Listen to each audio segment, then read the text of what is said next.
क्या आप फ्रॉग की एक ऐसी प्रजाति के बारे में जानते हैं जो ऑस्ट्रेलिया जैसे देश के लिए मुसीबत का सबब बन गई है, जिसे केन टोड के नाम से भी जाना जाता है। हालांकि किसी जमाने में इन फ्रॉग्स को किसी खास मकसद से ऑस्ट्रेलिया लाया गया था, लेकिन आज की तारीख में ये फ्रॉग्स वहाँ के लिए सिरदर्द बन चुके हैं। तो केन टोड्स की आखिर क्या है पूरी कहानी, आइए जानते हैं हमारे आज के इस बेहद ही इंटरेस्टिंग वीडियो में। गन्ने की फसलों पर कीटों के हमलों को कम करने की कोशिश करने के लिए साल 1935 में जानबूझकर ऑस्ट्रेलिया में केन टोड लाए गए थे। इन्हें सबसे पहले क्वींसलैंड में छोड़ा गया था, लेकिन अब ये उत्तरी पश्चिमी ऑस्ट्रेलिया तक फैल गए हैं। आलम यह है कि आज की तारीख में केन टोड को ऑस्ट्रेलिया में सबसे खराब कीटों में से एक माना जाता है, क्योंकि ये एक तरह का जहर पैदा करते हैं और ऑस्ट्रेलिया के उन लोकल एनिमल्स को मार सकते हैं जो इन्हें खाने की कोशिश करते हैं। ऑस्ट्रेलिया में गन्ना उद्योग को स्थापित करना इतना भी आसान नहीं था, क्योंकि सूखे से अक्सर फसलें प्रभावित होती है। लेकिन यहाँ इससे भी बड़ी समस्या थी बीटल्स, जो गन्ने की जड़ों को खा जाते हैं। और इन बीटल्स की समस्या इतनी गंभीर हो गई है कि साल 1900 में क्वींसलैंड सरकार ने शुगर एक्सपेरिमेंट स्टेशंस ब्यूरो बनाया, और फिर इस ब्यूरो ने एंटोमोलॉजिस्ट को गन्ने की फसल पर बीटल्स के प्रभाव को कम करने का काम दिया। हालांकि सबसे पहले एंटोमोलॉजिस्ट ने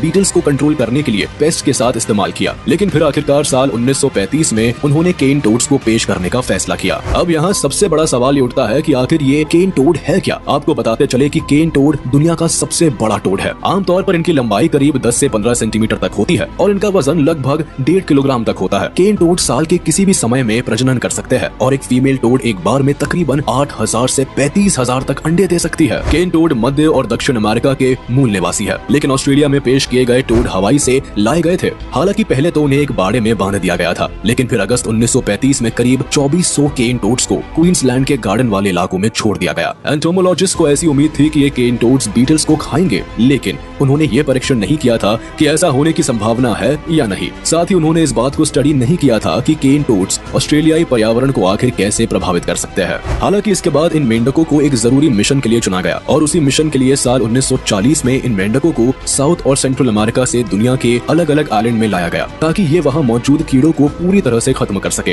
हालांकि शुरुआत में तो लोगों को लगा कि ये मेंढक चूहों की आबादी को खत्म करके ही दम लेंगे, लेकिन चीजें उस हिसाब से काम नहीं कर पाई जैसा कि उम्मीद किया गया था। लेकिन ऐसा भी नहीं है कि ये प्लान पूरी तरह से फ्लॉप हो गया, क्योंकि ये मेंढक बीटल्स की संख्या को कम करने लगे, जिसे देखकर लोग काफी एक्साइटेड हो गए। और फिर एक्सपेरिमेंट के तौर पर केन टोड्स को दुनिया भर के कई सारे देशों में भेजा गया। फिर चाहे फिलीपीन हो या फिर जापान, इन सभी देशों में इन्हें ये सोचकर भेजा गया कि ये मेंढक बीटल्स के साथ साथ बाकी के दूसरे कीड़ों का भी काम तमाम कर देंगे।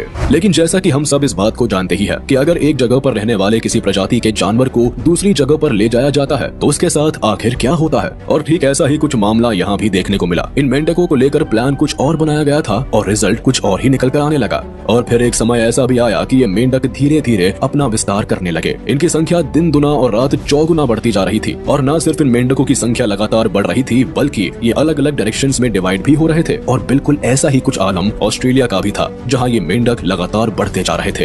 हालांकि अब जाहिर सी बात है कि ऐसे में वहां के लोकल प्रेडेटर भला इस मौके को हाथ से कैसे जाने देते। उन्हें भी इस नए मेंढक का स्वाद चखने में बड़ी दिलचस्पी थी। यही वजह है कि शिकारी जानवरों ने इन मेंढकों को अपनी डाइट में शामिल कर दिया। लेकिन यहाँ सबसे हैरान कर देने वाली बात तो ये थी कि ये केन टोड्स भी इसके लिए पूरी तरह से तैयार थे, और इन्हें इस बात से कोई भी फर्क नहीं पड़ रहा था कि कौन सा जानवर इन्हें खाने के लिए आ रहा है। ये तो पूरी तरह से टेंशन फ्री होकर उन जानवरों के आने का इंतजार कर रहे थे, क्योंकि इन्हें ये बिल्कुल अच्छी तरीके से पता था कि इन्हें कुछ भी नहीं होने वाला है। बस इन्हें थोड़ा सा इंतजार करना होता था, और कई बार तो कुछ ही सेकंड्स की बात होती थी। जब भी कोई शिकारी जानवर फ्रॉग को अपने मुंह के अंदर रखते थे, वह तुरंत इन्हें बाहर की तरफ उगल देते थे। दरअसल इन मेंढकों का सबसे बड़ा हथियार पॉइजन ग्लैंड होता है। ये ग्लैंड इनके सिर के दोनों ओर मौजूद होता है, जिसमें ये दूध की तरह व्हाइट कलर का जहरीला केमिकल निकालता है। और जैसे ही केन टोड्स को अपने ऊपर कोई खतरा महसूस होता है तो इनका सिक्योरिटी सिस्टम ट्रिगर हो जाता है, जिसके बाद मेंढक के पॉइजन ग्लैंड से व्हाइट कलर का केमिकल निकलने लगता है, जो कि दिखने में काफी अजीब सा होता है। और इसी अजीब जहर का इस्तेमाल करके ये मेंढक अपने तरफ बढ़ने वाले शिकारी पर वार भी करते हैं। ऐसे में जैसे ही कोई शिकारी जानवर इन मेंढकों को अपना निवाला बनाता है, ठीक वैसे ही शिकारी की बॉडी पूरी तरह से पैरालाइज हो जाती है, और फिर उन्हें मौत के मुंह में समाने में ज्यादा समय नहीं लगता है। आप केन टोड्स के जहर की ताकत का अंदाजा इसी बात से लगा सकते हैं कि अगर एक मीडियम साइज के कुत्ते के अंदर ये जहर दाखिल हो जाए तो उसे मरने में महज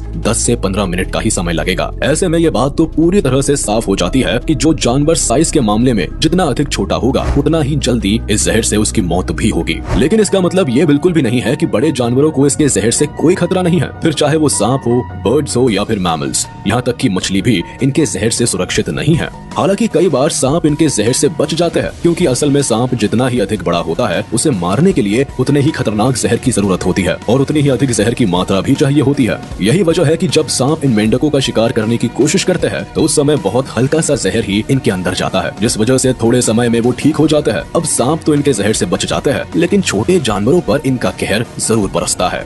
ऑस्ट्रेलिया के जंगलों में जहाँ एक तरफ जंगलों में लगने वाली आग उन्हें झुलसाने के लिए तैयार रहती है, वहीं ये जहरीले मेंढक खुले में घूमने बेचारे जानवरों के लिए मौत बन जाते हैं। यही वजह है कि लोगों के मन में एक विचार आया कि क्यों ना जानवरों को इन मेंढकों के बारे में बताया जाए। इसके लिए विशेषज्ञों ने जहरीले मेंढक की मीट से बनी चीज को हेलीकॉप्टर की मदद से जंगली जानवरों के लिए जमीन पर फेंका, ताकि जानवर जब इसे खाए तो उसकी अजीब सी स्मेल से ही उन्हें ये पता चल जाए कि ये खाने की चीज उनके लिए सही नहीं है। और जब ऐसा ही टेस्ट और स्मेल मेंढक को खाते समय आए तो केन टोड्स के जहर की चपेट में आने से पहले ही जानवर इन मेंढकों से दूर हट जाए। हालांकि अनोखा तरीका हर जानवर पर तो काम नहीं आया, लेकिन इस बात से इनकार नहीं किया जा सकता कि इस अनोखी तरकीब ने बहुत सारे जानवरों की जान जरूर बचाई। लेकिन यहाँ देखने वाली बात तो ये थी कि इस अनोखी तरकीब से जो जानवर केन टोड्स के कहर से बच गए थे, उनके अंदर केन टोड्स के जहर का खौफ बैठ गया था। अब ऐसे में यहाँ सबसे बड़ा सवाल ये उठता है कि आखिर इन केन टोड्स को जिस मकसद से ऑस्ट्रेलिया में लाया गया था, वह मकसद आखिर किस हद तक पूरा हुआ और ऑस्ट्रेलिया के पर्यावरण में इन टोड्स का क्या प्रभाव पड़ा है। इसके साथ ही मुसीबत बन चुके इन केन टोड्स की लगातार बढ़ रही संख्या को कंट्रोल करने के लिए स्थानीय सरकार आखिर क्या कदम उठा रही है। तो आपको बताते चले कि वैसे तो केन टोड्स ऑस्ट्रेलिया के कई हिस्सों में पूरी तरह से फैल चुके थे, लेकिन बीटल्स के ऊपर इनका कोई खास असर देखने को मिल नहीं रहा था। ऐसे में जहाँ एक तरफ बीटल्स को कंट्रोल करने के लिए पेस्ट कंट्रोल का उपयोग किया जाता है, तो वहीं दूसरी तरफ 1950 के दशक से केन टोड्स को एक कीट के रूप में माना जाता है, क्योंकि ये एक ऐसा जहर पैदा करते हैं जिससे ये उन देशी ऑस्ट्रेलियाई जानवरों को मौत के घाट उतार सकते हैं जो इन मेंढकों को खाने की कोशिश करते हैं। आलम यह है कि केन टोड्स की संख्या अब क्वींसलैंड से आगे न्यू साउथ वेल्स, उत्तरी इलाके और पश्चिमी ऑस्ट्रेलिया के किम्बर्ली में पूरी तरह से फैल चुकी है और ये मेंढक अभी भी लगभग 40 से 60 किलोमीटर प्रति साल की रफ्तार से पश्चिम की ओर बढ़ रहे हैं। ऐसे में ऑस्ट्रेलियाई सरकार का ये मानना है कि पूरे ऑस्ट्रेलिया में केन टोड्स को बड़े पैमाने पर कंट्रोल करने के लिए कोई सटीक तरीका मौजूद नहीं है। ऐसे में केन टोड से पूरी तरह से छुटकारा पाने की कोशिश करने के बजाय अब ऑस्ट्रेलिया की मूल प्रजातियों की रक्षा के तरीके खोजने पर अधिक ध्यान दिया जा रहा है।